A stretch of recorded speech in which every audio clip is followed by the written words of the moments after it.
Before you can write well, you need to know how to read. Everyone sort of assumes they can read. They can, figure out which letters make up which words. But there's a lot more to reading well than that. So I thought I'd look at this article and point out some of the problems I run into from my experience as a reader. So the first thing I noticed is there's this dick bar down here at the bottom. That's not useful, and it's not going to go away no matter where I scroll. Also, if I scroll down at all, I get these stupid sharing icons taking up like a large amount of space. Stuff like that's distracting and annoying. Sign up, sign in, I don't need that to read your thing. Like, they don't have to make this a persistent header. Like, this header would be fine if it went away when you scrolled down. That'd be perfectly reasonable, but it just stays there. The permalink also isn't very good. Like, why do we need an @ sign in the link? Why can't the link just be plain text and hyphens and slashes? Plain text like lowercase letters and numbers and hyphens and slashes. Why do we need anything else? Why do you have like this long of a code stuck on the end? Like, it's already scoped only to one user. And then they also need like a 12-digit identifier or whatever. Okay, so I actually installed a Chrome Reader plugin, and it wouldn't even do the readability on the Medium article. Like, it wasn't allowed to trigger. Medium managed to format their page, so readability wouldn't work. It was called Mercury something. So I got a Safari window, which actually works. Okay, so now like the dick bars are out of the way, top and bottom and left side. It's such a bad experience. Alright, first thing, the title. The possibility of constructor theory. So I read the title and I don't know what it's talking about. Oh, also the date is terrible. Like, well, I don't care what specific day it is, but I do care what year it is potentially. Like, if this was 3 years old, I'd maybe want to know that. Maybe it adds the year if it's not from the current year, but that's only a guess. Like, you can't tell that from the information presented. So month, year would be better. It's also, you don't need to put the date at the top. It'd be better just at the bottom, I think. Anyway, the possibility of constructor theory. Like, what does that mean? Does it mean it's possible constructor theory exists? Because possibility often refers to, physically possible. Like, if you said the possibility of God, it might mean it's possible God exists. Or does this mean it's possible constructor theory is true? And the article is going to discuss whether or not constructor theory is true. The title is designed to sound fancy. It's supposed to sound like this is an important, deep article, but it's bad at communication. It's unclear. Like, reading it, I have really not much idea what I'm going to read. Like, I get that it will have something to do with constructor theory, but the other words are not helping.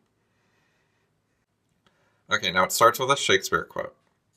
How far that little candle throws his beams, so shines a good deed in a weary world.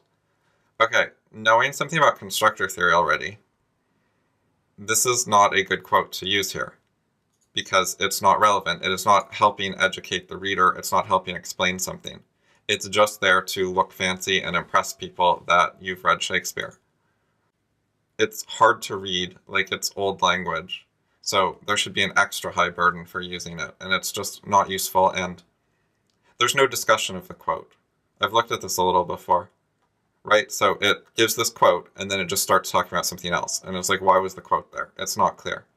So that's not helping the reader. Like, the title's unclear, then there's a quote, and you have no idea why you're reading the quote. You don't even know what the article's about, and it's some random Shakespeare quote.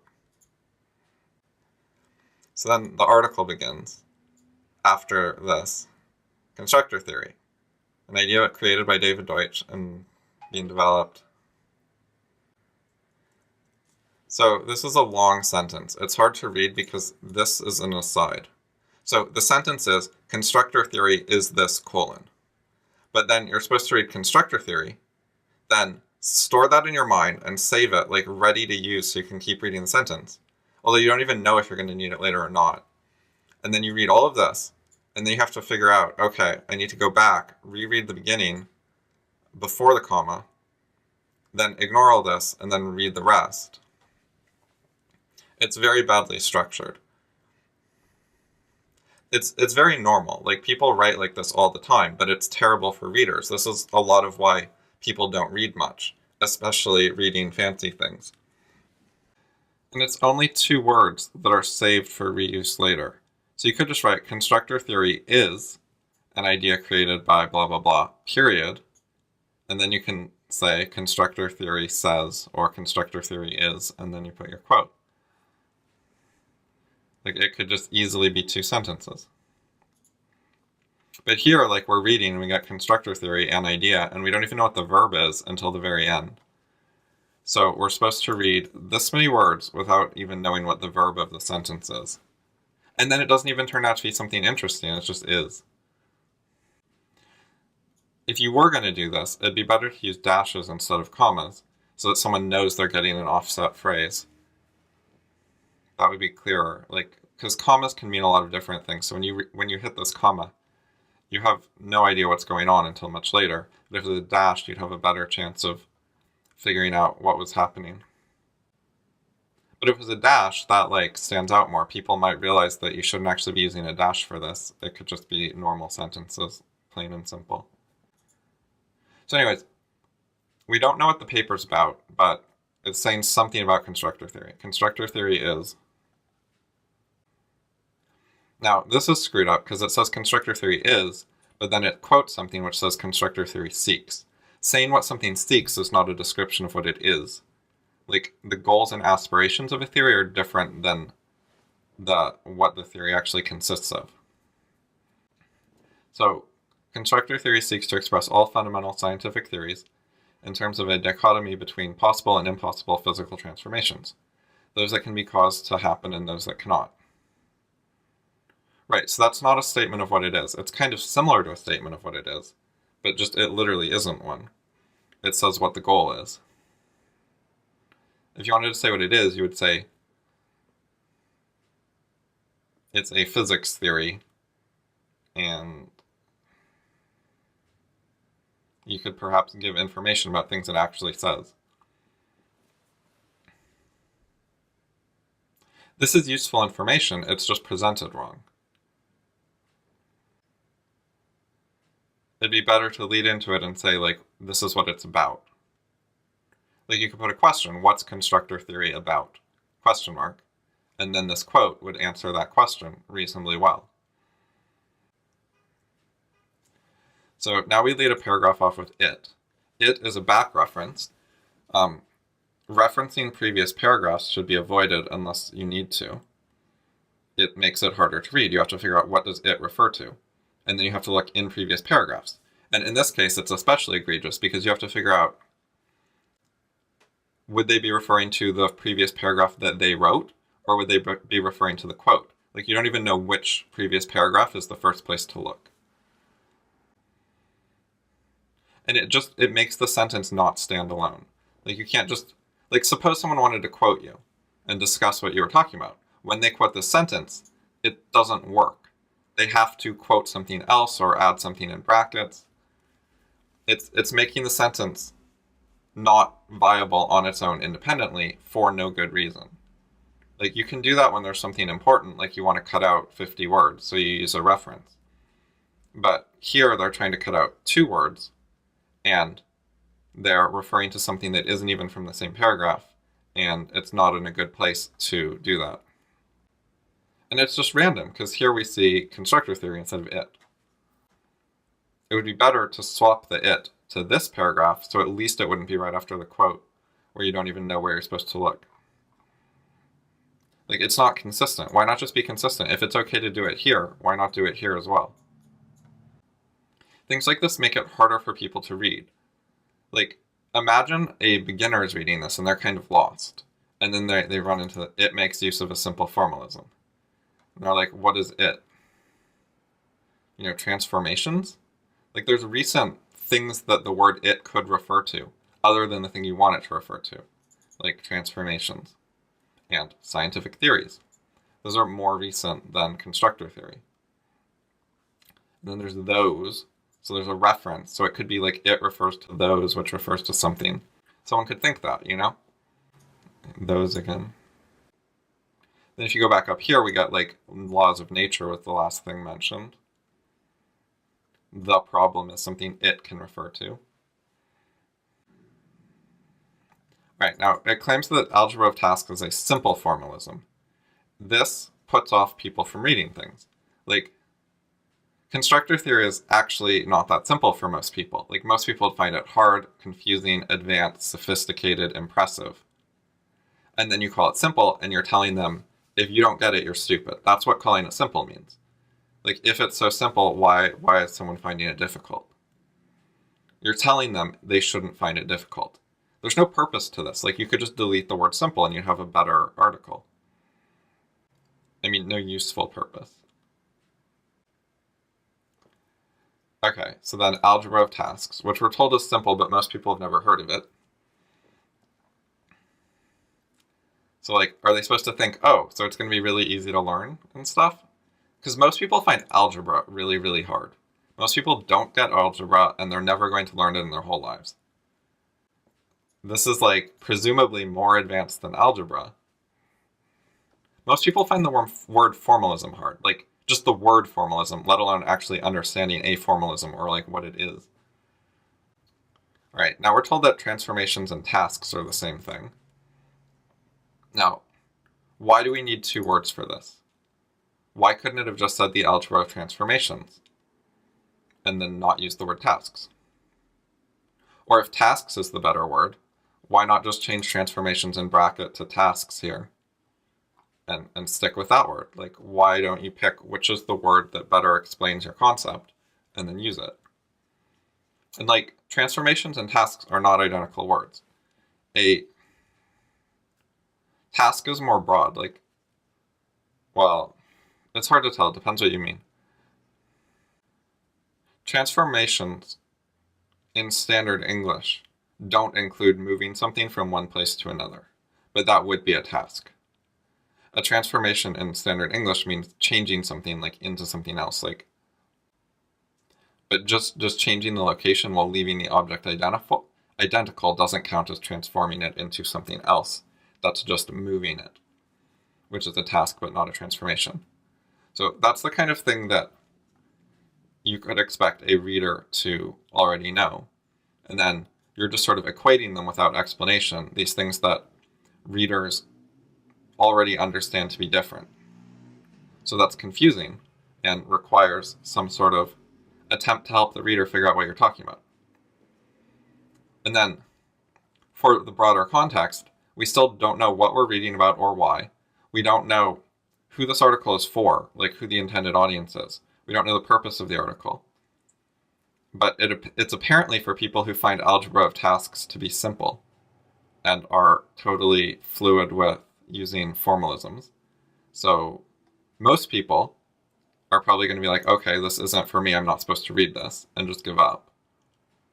And there's, extra signals, like the Shakespeare quote. That signals to people, don't read this, it's not for you, it's for fancy people.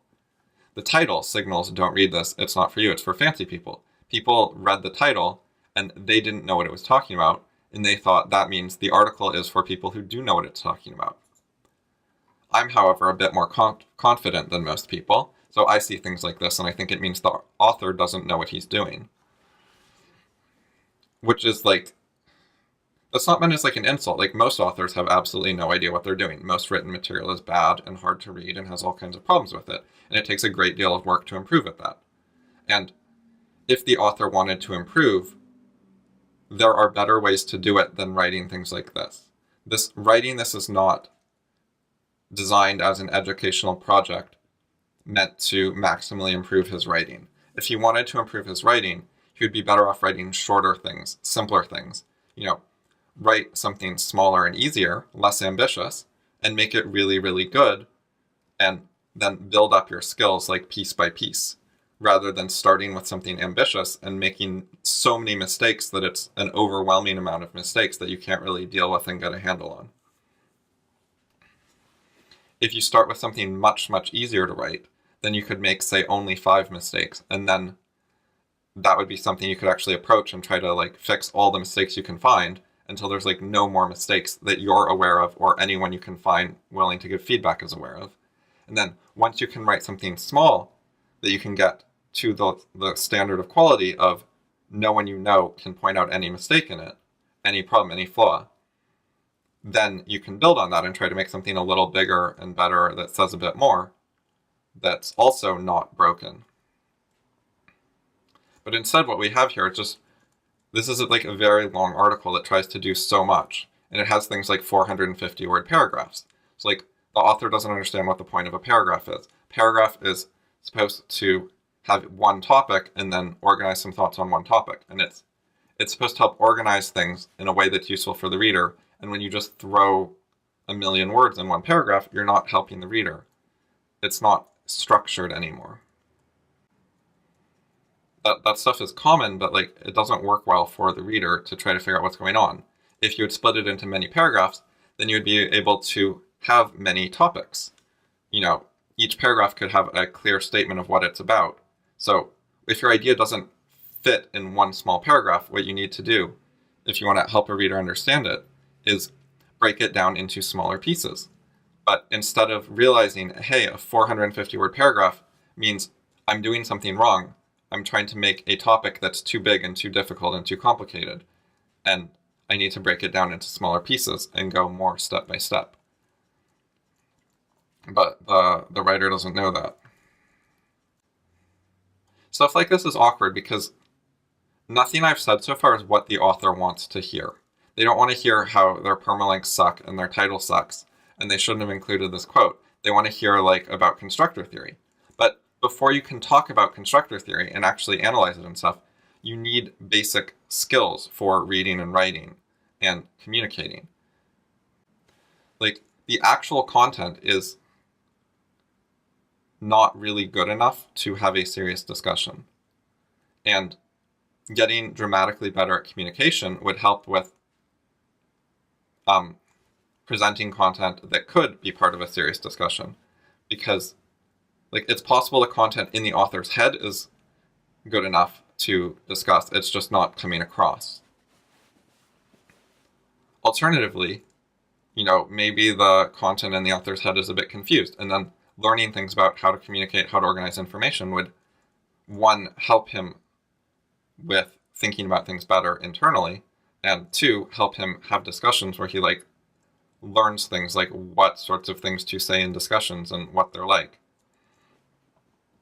And that would help him like learn more about it and get better ideas that would then be more productive to discuss.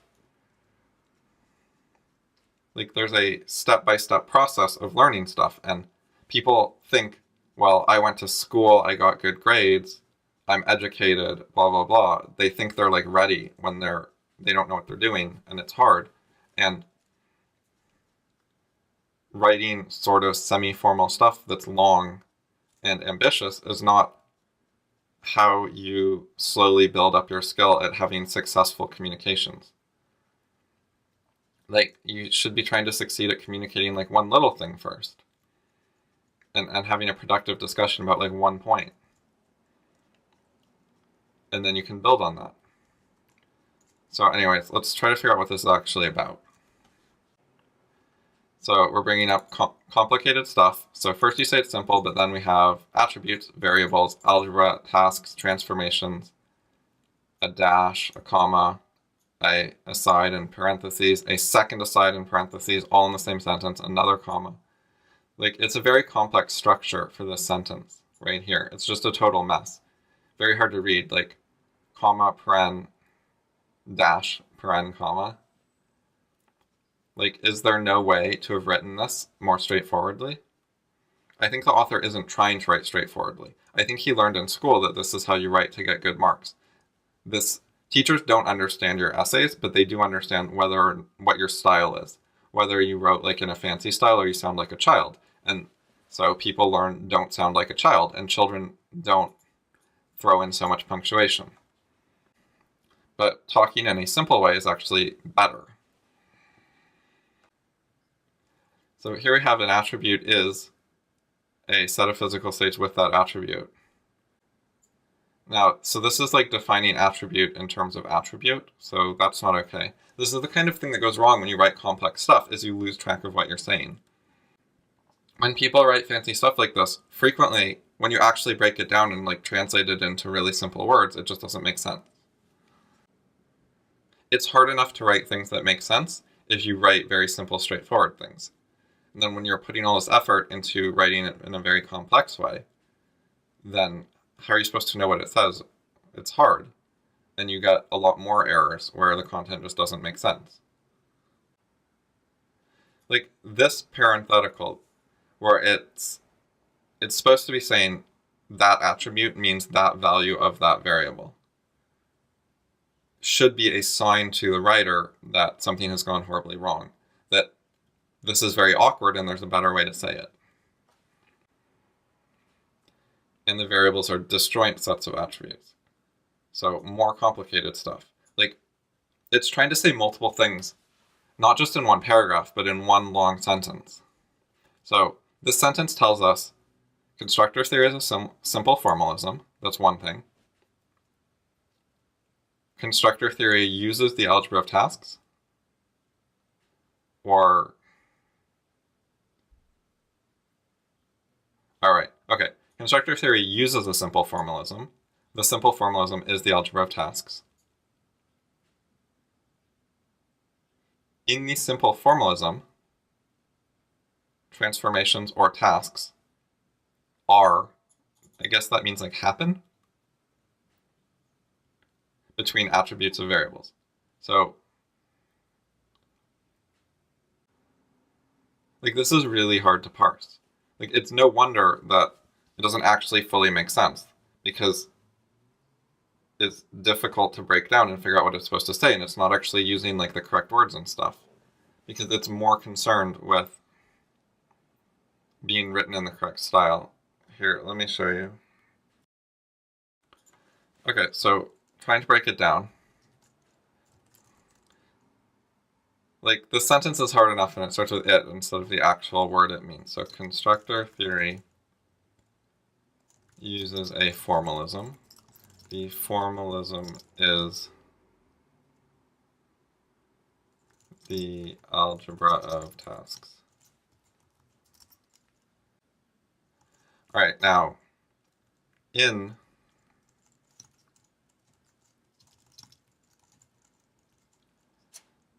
something,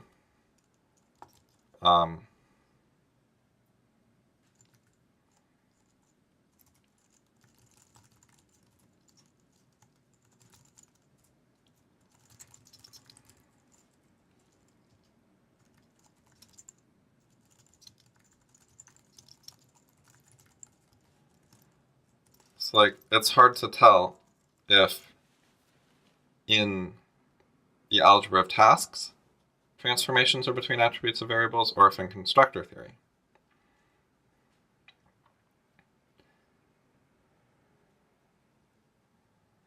It's one of those, but it's not obvious which one it is.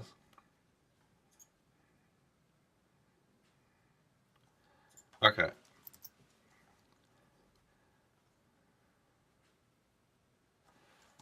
An attribute is a set of physical states with that attribute. Like, this doesn't actually make sense.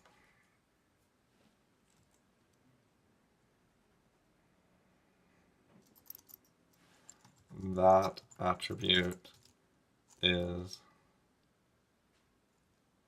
that value of the variable. The variable is, like, it's hard to read a reference to the variable when you haven't talked about a specific variable that it would refer to. Normally, when you write about, like, the cow, you have previously said something like, that cow over there is green, that's weird. I wonder if it makes chocolate milk. And then you can talk about the cow, and it's referring to that one you've been talking about, the green one. If you haven't been talking about a specific cow, normally you talk about a cow. Like, I wish I had a cow, is what you would say, rather than I wish I had the cow. It's like the word the is kind of important, and when you see the variable, you think you're supposed to know which variable they're talking about, rather than if it said a variable. If it said a variable, that'd be different, and then you wouldn't go looking to figure out what variable it's talking about. So I can try to guess what it means, but it's non-obvious. This makes it harder to read. So the variable is, it's like the one the attribute is related to, because it said attributes are of variables.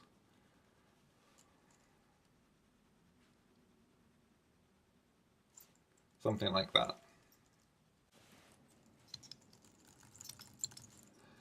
Okay, and then the sentence doesn't even end there. Like,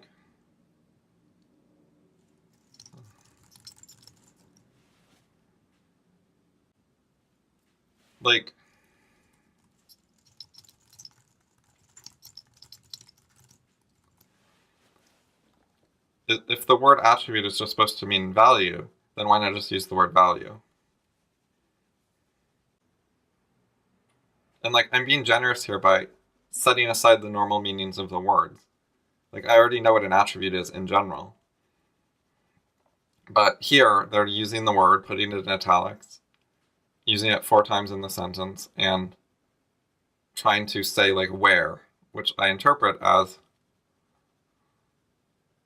when you say where an attribute is, it's trying to tell me, like, what you mean by attribute. So I'm just forgetting what I normally know about it, and trying to take the author's meaning, because it is apparently like jargon, where it's going to have some non-standard meaning.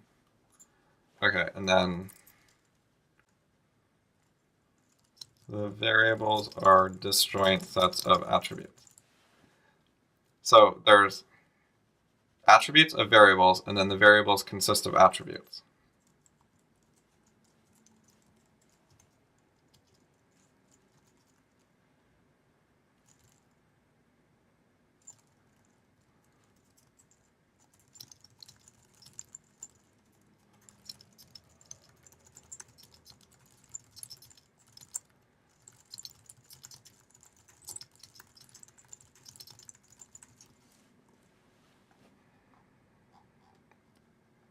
So this whole mess is one single sentence.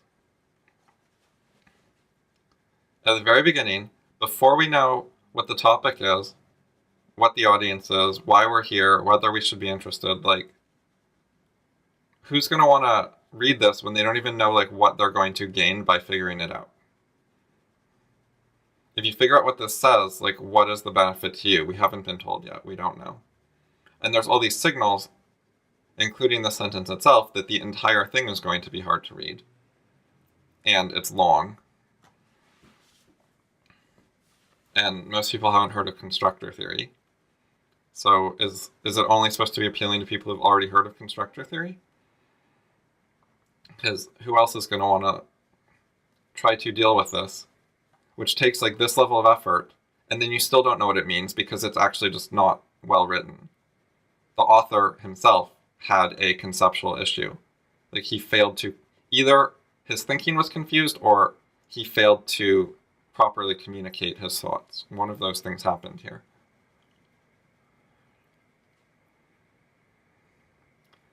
So let's see if the rest of the paragraph helps at all. Each task can be possible or impossible, meaning, so we have both a comma and a parentheses, again, just to add more complexity.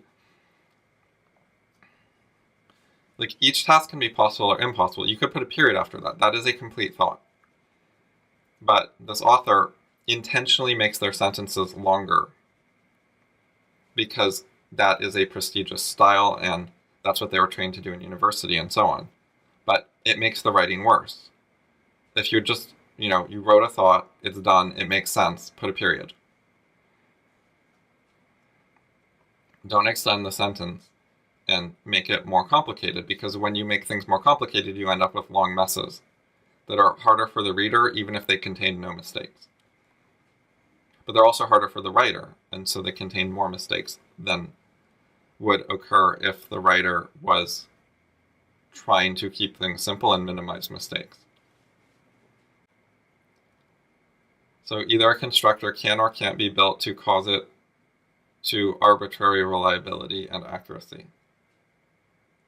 Causing something to arbitrary reliability isn't, like, shouldn't it be with arbitrary reliability and to arbitrary accuracy?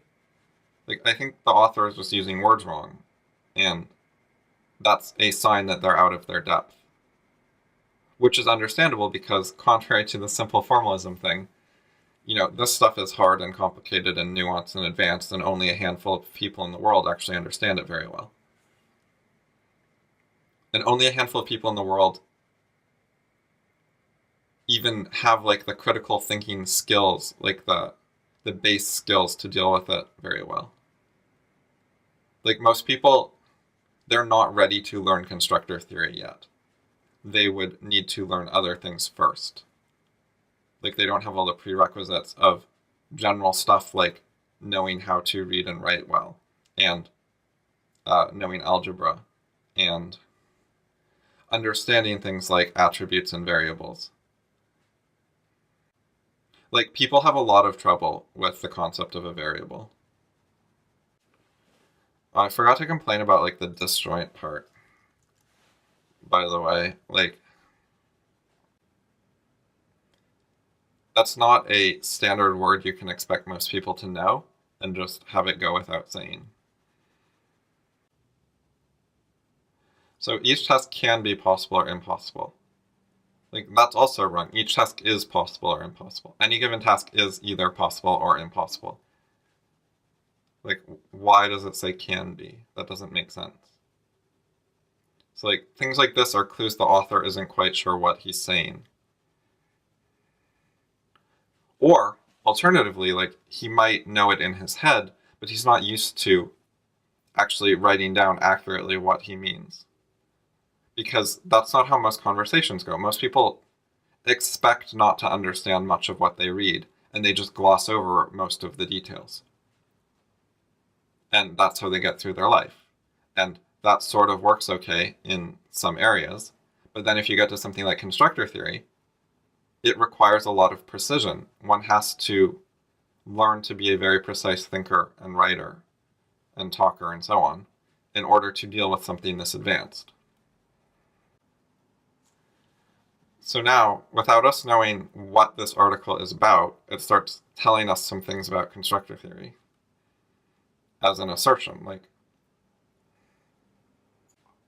we have, like, the vaguest clue what constructor theory is, and then we're being told about, like, its accomplishments or something. Like, the word explain here is not good. Like, saying this is that isn't, it's not right. It's hard to explain why, though. Like, just what an explanation is a very complicated, big topic. People have a lot of trouble with it. Like, it would take a large amount of effort just to go over what an explanation is and why this word isn't being used correctly. And if the author doesn't know how to use the word explain like David Deutsch would, then why doesn't he just not use the word? Like, stick to things you do know well enough to get right. Briefly, explanations in general say why, how, or because, rather than as. As isn't on that list. Like, look how much stuff gets shoved into one sentence here. What is this sentence about? It's constructor theory has been able to explain something. But then it's also trying to throw, like, qualifiers, like while avoiding, into the same sentence. Why can't that be a later sentence? Or even a later paragraph? Like, these circularities sound kind of complicated. Like, shouldn't they be their own paragraph to talk about them in a way that the reader will actually understand? Like, alright, what is Shannon information? There's no link. There's no explanation. Like, right after this, it just goes on with it, enables. And what's it? Like, is it Shannon information, or is it constructor theory, or is it one of the things in the middle? after like this long and complicated of a sentence, you can't back reference to it and expect people to know which part you're talking about.